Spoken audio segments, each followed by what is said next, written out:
आज के वीडियो में हम डिस्कस करेंगे कि प्रेगनेंसी के 10वें हफ्ते में माँ और बच्चे में क्या क्या नए बदलाव होते हैं।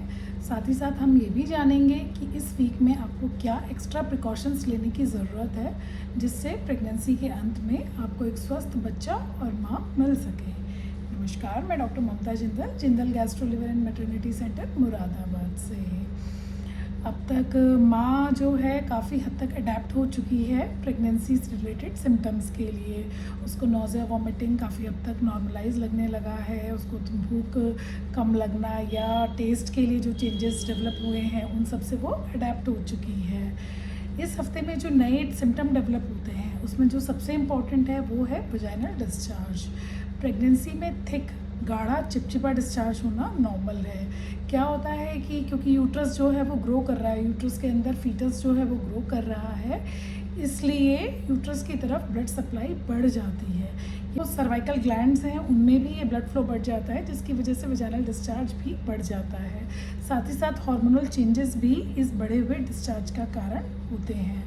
तो वजाइनल डिस्चार्ज बढ़ जाना एकदम नॉर्मल सिम्टम है प्रेगनेंसी का। अगर इस डिस्चार्ज में आपको स्मेल आ रही है या आपको अपने प्राइवेट पार्ट्स में इचिंग हो रही है तो ये इन्फेक्शन का एक सिग्नल हो सकता है, और अगर आपको ऐसा लग रहा है तो आपको अपने डॉक्टर से मिलने की ज़रूरत है। अदरवाइज़ बिना स्मेल के, बिना इचिंग के गाढ़ा चिपचिपा डिस्चार्ज होना, वजाइनल डिस्चार्ज होना एकदम नॉर्मल है।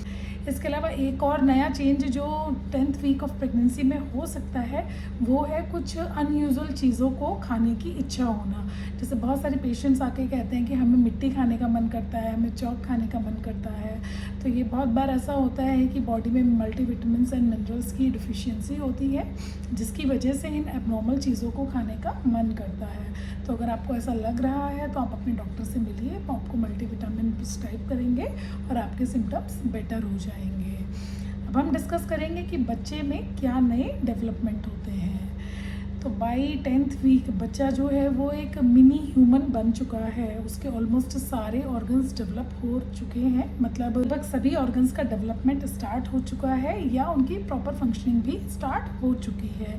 बेबी का ब्रेन बन गया है, heart, kidney, liver, intestine, hands, joints, muscles सब कुछ बन चुका है। आप अल्ट्रासोनोग्राफी में बच्चे के मूवमेंट्स भी देख सकते हैं। बच्चे की जो फिंगर्स आपस में चिपकी हुई थी अब वो सेपरेट हो गई हैं, तो आप उनको काउंट भी आराम से कर सकते हैं।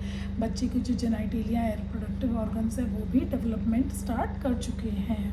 10th वीक में बच्चा जो है लगभग 2 इंच का हो जाता है और इसका वज़न जो होता है 6 से 7 ग्राम होता है। लेकिन इसका जो डेवलपमेंट है वो बहुत ही फास्ट पेस में चल रहा है। जो साइंटिफिकली एक इम्पॉर्टेंट चेंज होता है 10th वीक में वो ये होता है कि अभी तक हम बच्चे को एम्ब्रियो कहते थे, भ्रूण कहते थे, और 10th वीक में क्योंकि अब ये मिनी ह्यूमन बन चुका है तो अब हम इसके डेवलपमेंट को, इस फर्दर प्रोसेस को हम इसको फीटस कहते हैं। तो बेसिकली जो शुरू के 10th वीक हैं वो पीरियड ऑफ एम्ब्रियोजेनेसिस होते हैं, बेबी के ऑर्गन फॉर्मेशन हो रहा है। तो अब तक आपको बहुत ज़्यादा प्रिकॉशंस रखने की ज़रूरत होती है। आपको किसी भी टेराटोजन का एक्सपोजर नहीं होना चाहिए, कोई भी हार्मफुल मेडिसिन आपको नहीं खानी है, कोई भी रेडिएशन का आपको एक्सपोजर नहीं होना चाहिए।